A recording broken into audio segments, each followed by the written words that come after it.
Welcome to Gotta Ping. I'm Mei Ping, the founder of Gotta Ping. As a next-gen leadership coach, I help high-performing young executives and entrepreneurs like you to navigate complex people and problems with top-notch communication and leadership skills to create sustained success.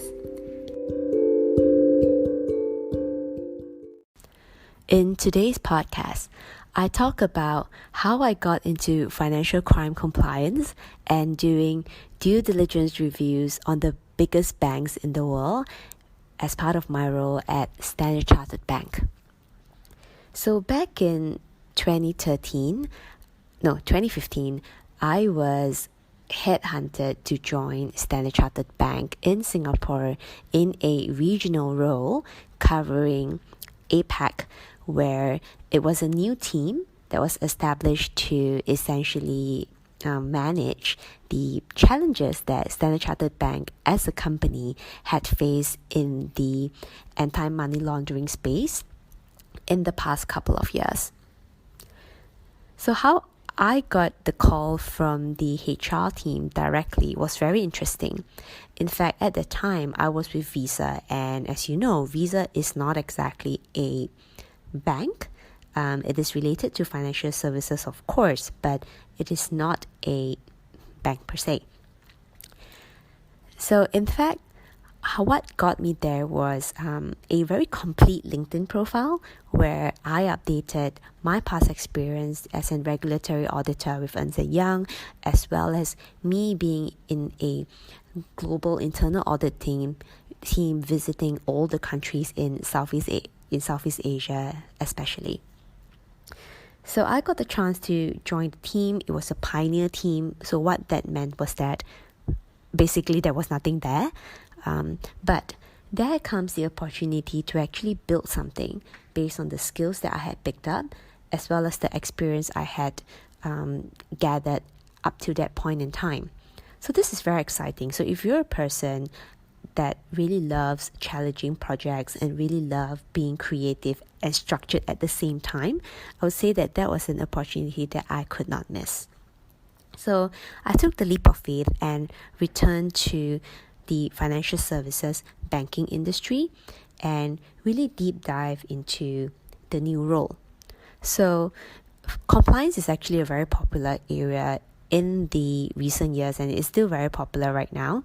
And of course, there are many areas within compliance that I will not get into, but one of the more popular ones, of course, is anti-money laundering. So this is essentially a space where the banks are supposed to ensure that they have the reliable compliance frameworks to make sure that they understand all the transactions that have gone through and these are effectively safeguarded.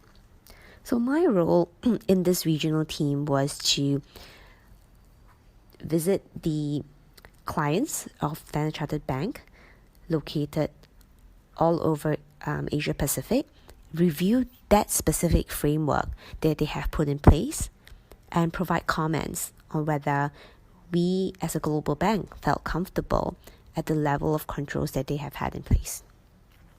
So it's it was very exciting, but also challenging at the same time, because what is new is always challenging. And even within the company, when you establish a new team or a new department, there's always that challenge to integrate within and to actually get the execution up and running and actually moving. But that was fun. Many crazy hours that actually taught me that work-life balance is something that is so important regardless of whichever space that you have chosen to pursue your career in. The other thing I managed to pick up on and really trained me was the building relationships and also maintaining relationships with key stakeholders. So in this role right now, I had to work with the respective countries which had many stakeholders as part of planning the visits or any controls that had to be implemented or any changes to the framework and so forth. So there was a lot of emails back and forth, phone calls, face-to-face travel also. Aside from that, there was also the added layer of really having to become a business partner. So this is really away from the time with audit, whereby it's more like a police relationship, but right now it's more of a business partner. I think that's a really big thing that a lot of people in the second or third line of controls don't understand, is that it's so important to align with the business team, really able to add value and support the business, so that compliance is seen as a business enabler and not a business stopper, right? So I really focus on that bit, really connecting with different people, giving them a call. And it was very challenging at that time because, I mean, as you guys know, I'm an introvert, so I connect with people in limited doses as possible. But I think in that role, and within a few months, I was actually promoted to the governance position as a manager. So I took on strategic projects worth millions of dollars, and suddenly I found myself, aside from just dealing with a couple of countries, I was dealing with any function that you could think of. On behalf of the bank, running the regulatory portfolio, which resulted in direct reporting to the US, UK regulators, and some local regulators at that. So it was pretty crazy. I think that this was the role that I learned the most. And in this role, I not just got to step up as a very young leader. I think at the time that I was one of the key stakeholders in the multi-million-dollar project, I think it was maybe 26, 27 maybe. And that was where I faced the biggest challenge of my career to date, because I look young, which does not help. I sound young, which also doesn't help. And I think being able to create that confidence, to be able to gain that respect in terms of what the insights that I have, the ideas, what I taught, that was something that really hard work. Yeah, it took a lot of hard work, persistence, a lot of cannot say no, cannot say die attitude to really push forward, because it was an extremely intense time.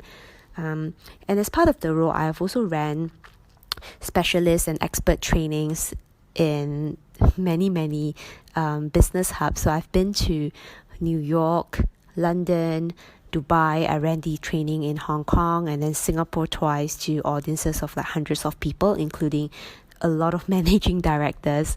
Obviously they make millions of dollars a year.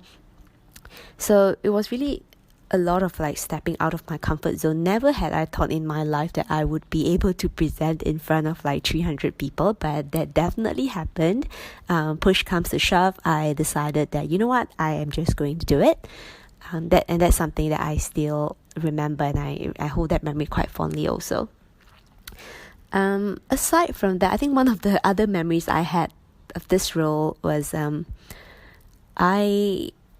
I think me and my colleagues, we were running the training, but up to the last minute, because of obviously regulatory approvals and whatnot, the training materials were massively delayed. And I recall that we had this presentation in New York on Monday mornings, that starts at 9 o'clock. But when we were, three of us, when we were flying to New York on business, we still have not finished the slides. It was probably about like 80% there. So we're pretty much at our seats, kind of jumping to each other's seat to review the slides over the 24-hour flight from Singapore to New York, and that was really crazy. But after that, the presentation skills is just something that I had to work on, because I still had so many sessions to go that I could not just say, okay, guys, I don't want to do this anymore. So it's really like when you're in it, you're in it.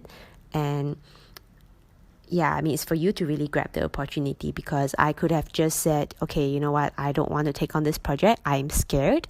I don't think I can do it, and just pass that opportunity over to someone else.